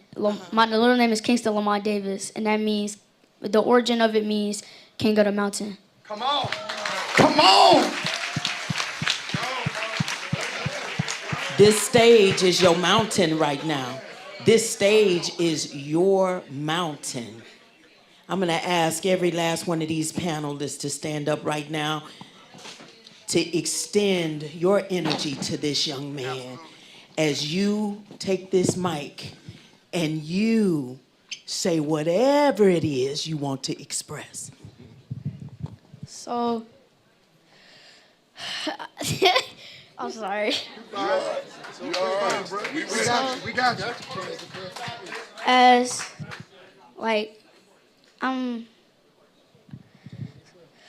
Stop, think, and breathe. When I was certain stuff, I don't really like telling people, but I guess since y'all around me, it's cool. We got your back. But when I was younger, I felt like nobody was there for me. And now, surrounded by him and my mom and my sister, I feel like I can do whatever I want to. And since more people have came around me and helped me do what I want to do, like my mom, she helped me start my own clothing business. And he supported me throughout everything. Like, if I had a decision, he wouldn't make me feel like it was wrong. Or my mom, she would always be there for me if I had something to say. And I always know I can have somebody to tell, but sometimes I don't feel like telling somebody. And when I don't tell them, it makes me feel like I did something wrong, and it makes me overthink about the situation. But when I do tell them, it makes me feel like it makes me feel like they're really there for me, and I have somebody there for me. And most of the time, when nobody's there, I always have my dad and my mom there for me. Aww. And my sister. Wait a minute, young man. Hold up. No, sir. This is a networking event. What's the name of your clothing brand? Step out, King. The name of my clothing brand, I don't know why I chose it. It was just nobody else had it, and I want something unique. So I just called it. The name of my clothing brand is Reaper Status. I chose that name because. What is it again? You said that fast. Reaper Status. Reaper Status. Okay. I chose it because mainly part of a video game I play, but also because nobody really understands what the Reaper does, and nobody understands what I do. And then when people do understand, it's weird to me. And I don't know, I just chose it because of that. And it made me feel like nobody else had it, and I gotta be my own person, and I gotta be creative. Come on, King! I love this kid. Yes, out the mouth of babes come the truth. Good job, young man. Good. Let me shake your hand. This is a future billionaire. Y'all don't even know it. Introduce yourself, sir. Good job, King. Look at this, King. I love it. So once again, thank you for that, King. Let me make sure that everybody know where they can find you, get your contact information. Please do not speak to these brothers because they have organizations for. Oh, we have another question. I'm gonna shut up now. I'm sorry. We got one more from Miss Kimberly. I don't know why I got to come behind King.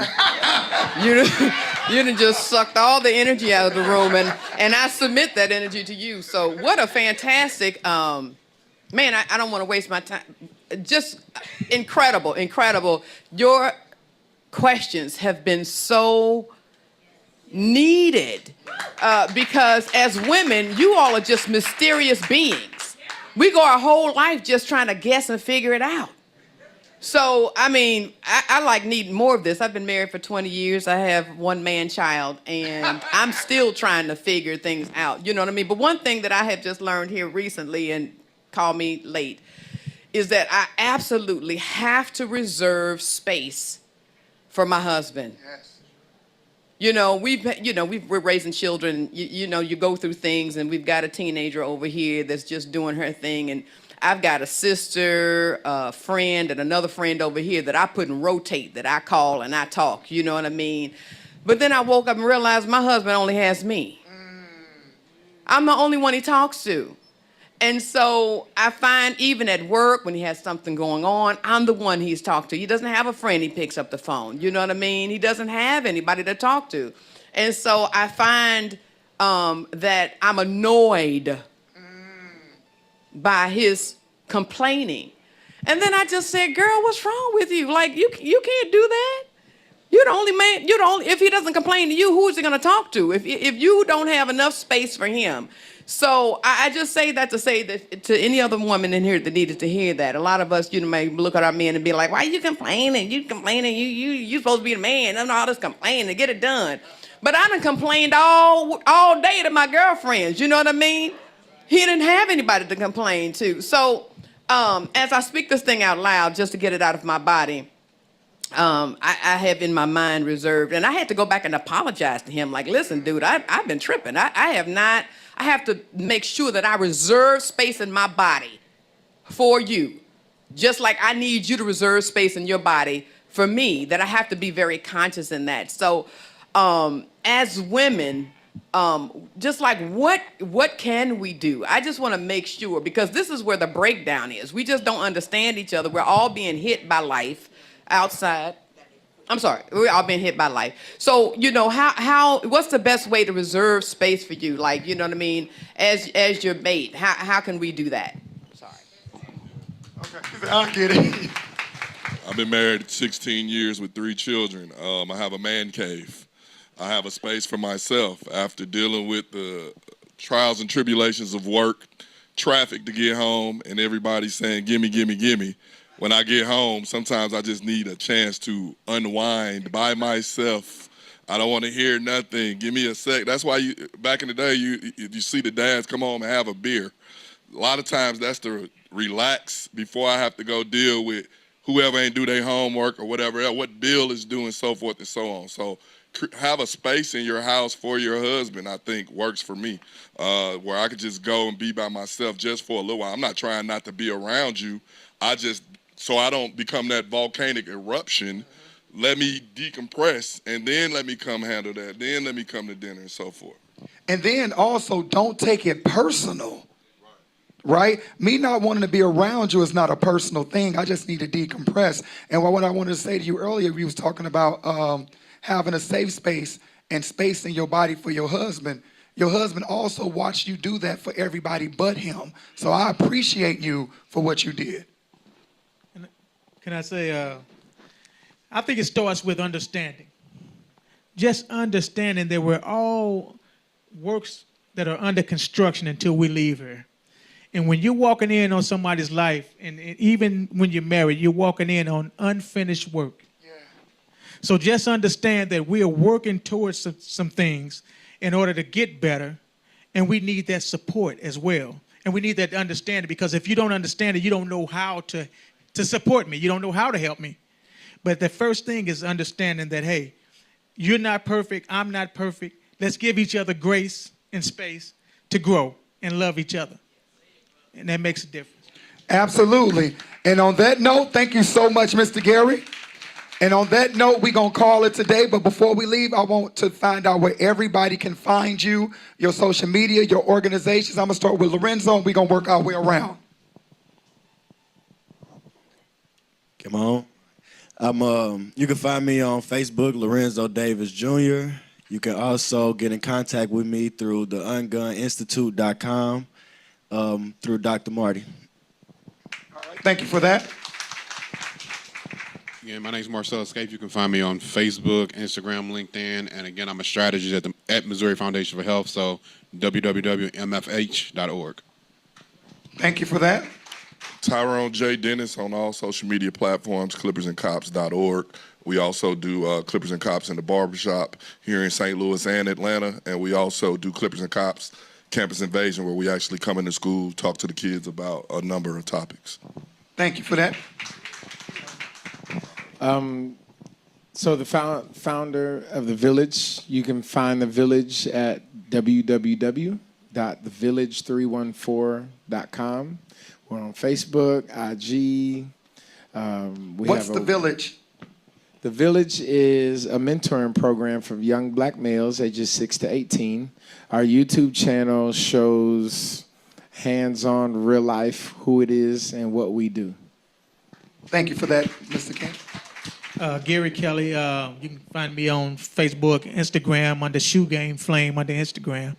And you said Shoe Game Flame? That's what draws the youth and opens up conversation. And we can talk about shoes. I'm a sneakerhead. But all the King's men is actually transitioned from just dealing with men. Now my wife and I is transitioning into marriages. Okay. So we're dealing with marriages as well to get the whole family healed and delivered. Okay, thank you for that. All King's men, thank you. You can find me at Fathers United to Raise Awareness. It's Futura, F-U-T-R-A, on Facebook. I'm also on the website of my church, Union Memorial United Methodist Church, the Man Up Fatherhood Program.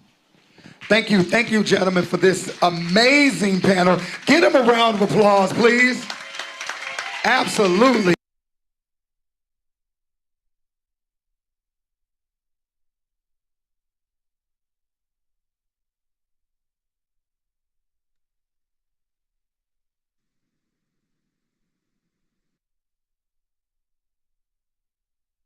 Once again, my name is Sir Irvin Williams. You can find me on all social media as Sir Irvin Williams. That's S-I-R-E-R-V as in Victor, I-N Williams.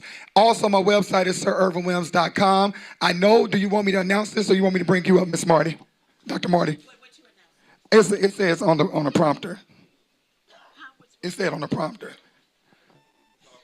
Yes. Okay, so no, not Okay. One quick thing. We believe in a call to action. You all can have a seat. Have a seat. That standing ovation was for y'all. Did y'all feel that? Feel good? Did that feel good, black men? Come on, hey. All right. We believe in a call to action. And you all can have a seat as well. This is going to take just a second. I have two organizations here that UnGUN Institute would like to present checks to. And the reason being is because what are those principles I told you that UnGUN stands on? What's the first one? Give. We got to give. Then forgive, then heal, then for us to even live our best life, we first have to start that activation of giving. These two organizations, thank you so much, Pancho. The very first organization, I had an opportunity to work with them last year. They asked me to come to speak to their youth summit. It was amazing, and I had never heard of Elevate before. Come on to this stage. Marnay, come on. Marnay is doing amazing work in the community. It's not just UnGUN Institute. There's so many organizations that's doing amazing work. But this sister, let me tell you, this sister right here, when I saw her doing what she did, I said, I don't care when, where, how, whatever you need me to do, if it's carry some luggage, if it's pass out a sandwich, whatever it might be, call on me and I'm going to make it happen. See, a lot of times we think that competition keeps us from being in the same room. I don't believe in competition. I believe in completion. And so I want to just honor you with just a small token. I wish it could be more, but I want to honor you with a small token because I know Elevate is coming up in October. You asked me again to come and be in the room, and I said, I can't keep coming in the room empty. I got to come with some. So this is what we coming with. On behalf of UnGUN Institute, we would like to donate $1,000 to you for what you are doing and the good works that you are doing. We're so grateful for you.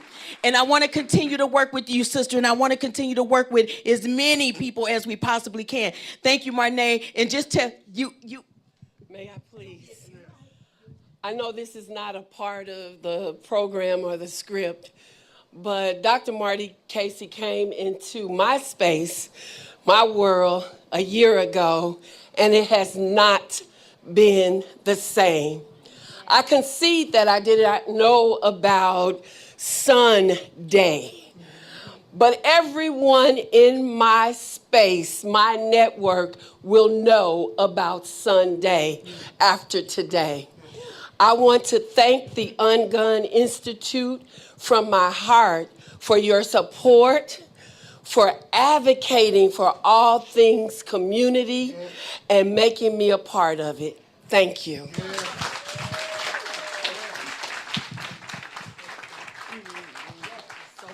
One of us is tall, one of us is short. Shut your mouth. Shut your mouth. All right. This next check we would like to give out to, last week I was at an amazing event, Save Our Sisters, with a good friend of mine leading that, Linda Robinson. And when I, during Q&A, there was a young lady that stood up and she says, I have an organization that I had to create. I want you men to hear this. I had an organization that I had to create because I did not see anybody working with our black youth.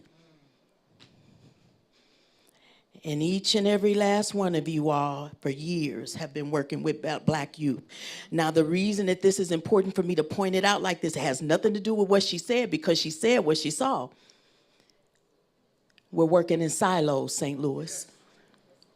We're working quietly. We're working secretly. We're working, it's got to just be me and ours and us, and don't tell them what we're doing because they may take our stuff and boom, boom, boom. And sometimes they will try.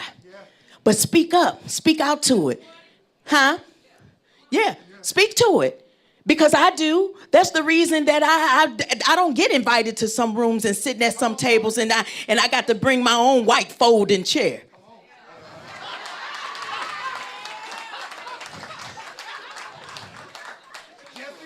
Because I'm going to speak to it. I'm going to speak to it.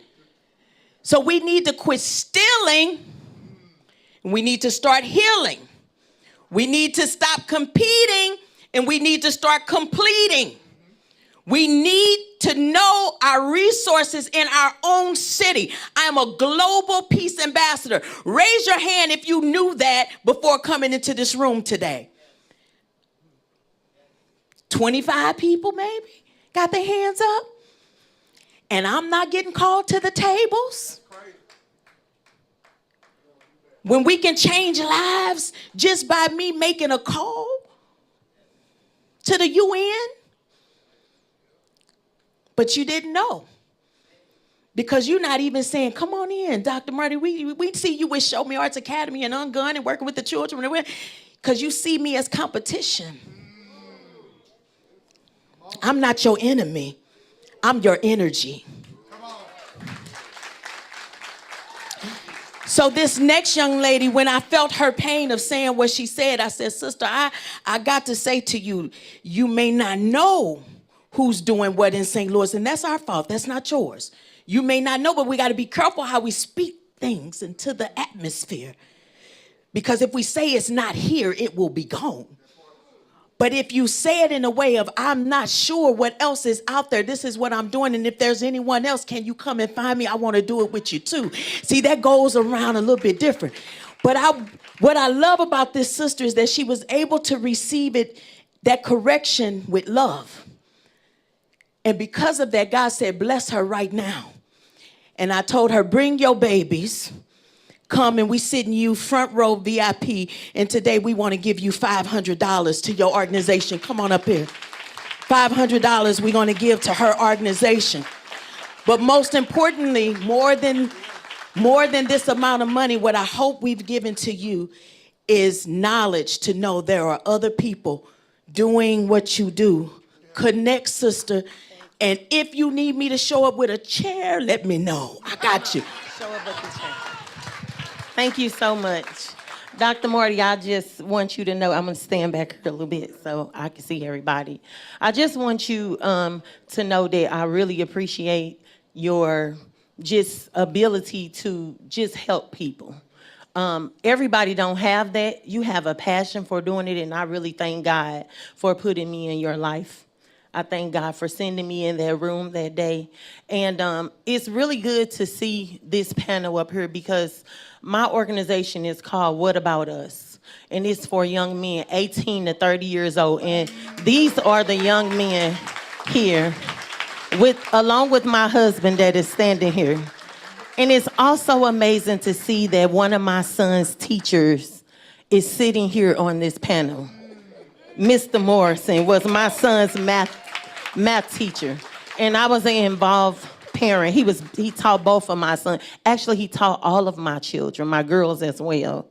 And just like you guys are sitting here, I have provided a safe space for these young men to share their past hurts and things that has traumatized them for so many years in their lives. And it's something because it's a lot of older men who never got that opportunity. So God put it on my heart to give it to young men at an early age due to all this violence that's going on. God has really showed me that the men that's causing all of this trauma in our streets is because they never had a safe space to share what they were going through. And so I have provided that place for them. So you can reach us at whataboutusllc2022.com if you would like to just come and just, you guys can just come. We meet every Wednesday from 5:30 to 7:30. We talk about topics from depression to mental illness to PTSD to relationships to how to just be you and have people accept who you are, and it's okay for you to be who you are. We do that from 5:30 to 7:30, and then they play basketball from 7 to 9 because adult young men still love to play basketball, but they all bring somebody there to the table too. So if you guys are interested, we are looking for mentors to come and pair up with our young men. So I don't want to leave here without you guys seeing these young men. You can just walk right over to them and get their number and be that mentor, because every young man was not raised with positive young men. And so since you guys are here, you are them, okay? You are them. Thank you, Dr. Morrison. Thank you. I'm passing it over to Renee. Let's clap it up again for these two awesome organizations in our city, everybody. And last but not least, give a thunderous round of applause for this BlackSONday panel. Woo! And moderator extraordinaire, Sir Irvin Williams. You have a 5-minute stretch break, 5 minutes, and we will continue our program. 5-minute stretch break. Thank you. Please patronize all of our vendors in the hallway. You have Origins of Greatness.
So the main emphasis at this point on the whole movement would be as a sociological branding of the movement of movements of conscious activity to really turn things around for humanity and make this movement whole. Maybe go back to the implicate order and get a little coded information about how to get ourselves back on the right track and put that back into reality, into our human behavior.